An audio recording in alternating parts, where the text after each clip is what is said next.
Welcome back, fellow gardeners. Here I am again in my beautiful garden. The long rains have started, so we're all very excited here in Kenya. And as I was sitting in the garden, I thought, I love that plant. Why don't I talk about it so you can also share with me? Now, the thing about this plant, it has a very complicated, twisted name. It's the Brillantaisia owariensis. This beautiful plant basically originates from Africa, and I've seen it along the rivers, you know, along the sides of the rivers. It does grow wild, but what has happened is been domesticated, so it becomes an ornamental plant in our gardens, and it's just a beautiful color. So welcome back, my dear fellow gardeners. My name is Alice and I'm the Red Soil Gardener. So you must be wondering why I'm standing at this pot, because basically all this behind me is the same plant. I use them for borders just to add a bit of color, but they do grow quite profusely and they do get quite full, as seen here in the back. So I wouldn't put it in the middle of your garden because they do grow quite large.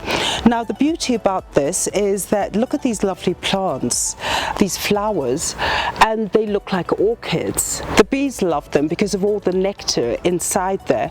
And then for me is that sometimes, especially if I'm having people for lunch, I just get a whole collection of it and just have it on my dining table outside. And basically it's so beautiful. Now, the other thing about this plant, it's the leaves. Now, I have a sample of that. Now this, I mean, they do lose a lot of evaporation, the leaves, but look at those lovely almond shaped leaves, and they're all sort of very, you know, they've got the ridges. I think they're stunning.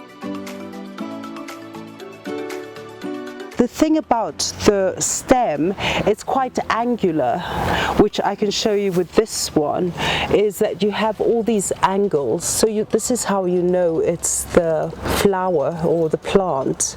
Now, propagating this plant is actually very simple, because I think by now, if you've been following my channel, it's all about the node. The node is where these joints are.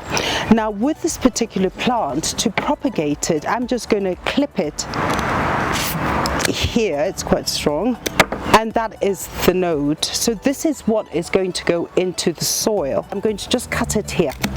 That's what I'm going to show you about propagation, and I'm going to remove this and this one at the end.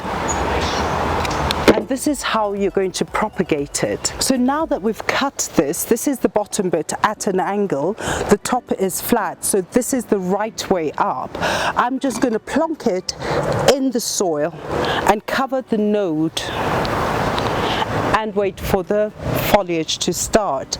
And I might even just do this because even though it won't oh no, I could actually crop this at the top like this so it's not so tall, and I'm going to stick this also inside the soil. So that is a simple propagation of this plant.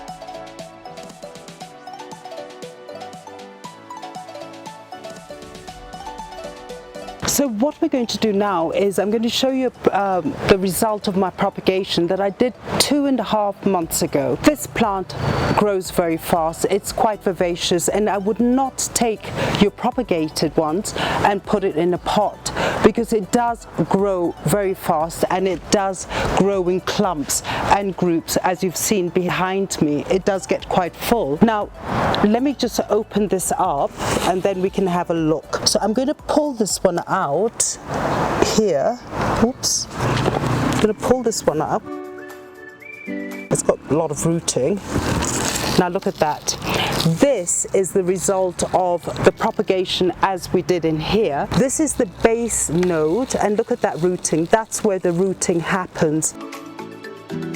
The next node is where you get the shoot. So you would like to get a structure like that. So it's always best to at least have 2 nodes or even a third one, and then you will get at least more foliage. Now, what I'm going to do with this one is I'm going to plant it along my borders at the back, because I've started a new garden and it needs a fence.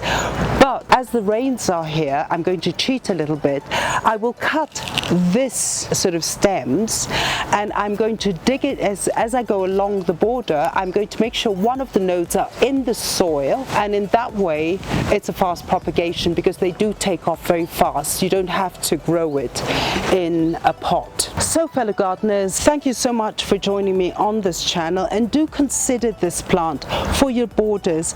They flower all the time and they're so beautiful, and it'll encourage the bees to come.